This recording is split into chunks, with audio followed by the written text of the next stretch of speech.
This lesson is entitled The Library Model. Now, the library model is a model I use a lot, especially when explaining suggestion and hypnoanalysis and how things actually work and what we're actually doing. So let me just go through it with you right now. Let's just say that we have a storehouse of information, like a library, like lots and lots of books. Only in your mind, these represent memories or life experiences. And it's as if they're an enormous library. Now over here, of course, we have the counter, the reception desk. And behind the reception we have a librarian, of course. Now let's say that anytime any incoming information comes in, here's you stood at the other side of the counter like a customer coming in. So it's like you receive some kind of input from life. Something you see, something you think, something you hear. And you're asking in mind, what do I know about this? First of all, what is it? And what do I know about it? And there's actually two different parts of the brain that control each of those things.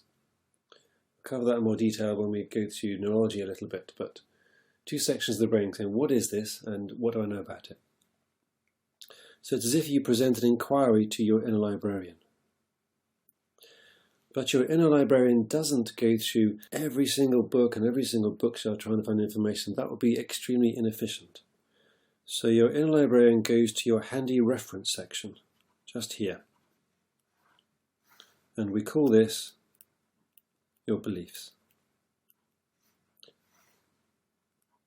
Okay, so the librarian checks on here to see, what do I believe about this? What is it? What do I believe about it? And some information will then come out and come back towards perception.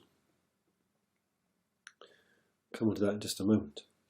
Now these beliefs, in this way of thinking, in this model, these beliefs may be supported by memories. Let's just say some of these memories here are emotive, they've got strong emotions in them, or they're meaningful in some way. So some of these memories will be supporting the beliefs. Sometimes just one memory, one emotion. Sometimes it could be a collection of memories or life experiences that support a particular belief system. All right? So when some information comes in over here to you at the reception desk, you ask of your inner librarian, what is this? What do I know about it? Your inner librarian goes into your belief system there. And sometimes that will be just an idea, sometimes it will be an idea and the memories creating that idea will be very obvious, will be very conscious. Right? Now when your mind has picked up what do I believe about this and is checking in your belief systems, that will then send information back to you. But it doesn't come straight to you, it goes through like a security system. And sometimes it's good to do that like a little monkey, like a chimpanzee. I know chimpanzees are great apes, but chimp, monkey, I use those words interchangeably.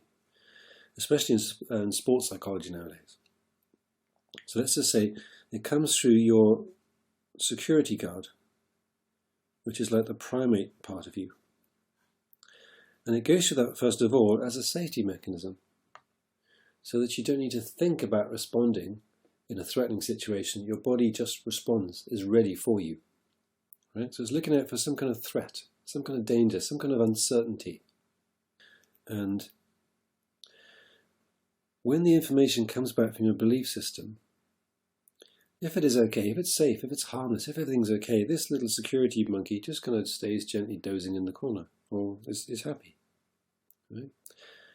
Passes on the information to you back over the counter, everything's all right. If for any reason the information comes back saying, what do I believe about this? And the answer is any type of threat or danger or worry or uncertainty or fear or anxiety in some way, then that monkey will start to be activated. And some blood flow changes start to occur in your brain. The blood starts to flow away from the frontal part, the logical frontal part, into the central, the amygdala, the emotional part. And depending on the intensity of the emotion, the intensity of the belief, Sometimes that will be partial, sometimes it'll be very, very complete. So people will switch from being very logical and rational to suddenly they're in extreme emotion mode. It's as if this little monkey has gone from being a quiet, passive little security guard dozing in the corner. Now it's extremely active.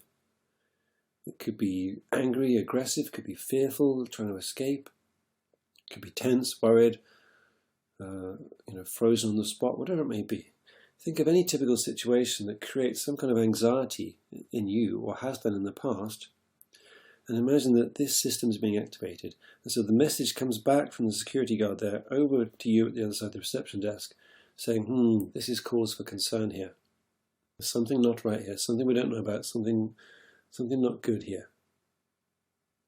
And you will then start to have feelings, thoughts and feelings in response to that. And that will then begin to produce some kind of behavior, some kind of coping mechanism or compensating behavior. And the thoughts, the feelings and the behaviors induced by that system there, and the coping systems or the compensating systems that come from that will be what your clients will call problems. Right? Symptoms, problems. So get used to sketching this out in your own way and understanding it. But also, once again, have a think about how you could begin to initiate change within this system.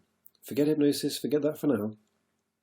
Forget any kind of therapy for a moment. Just simply think about if you had to make some changes in the system so that when some kind of information came in over here, the experience you have as a result of that could change in some way. What would you need to do? There are many different ways you could tackle this. So have a think about what they are and see if you can list them. Good. We'll refer back to this at a later stage.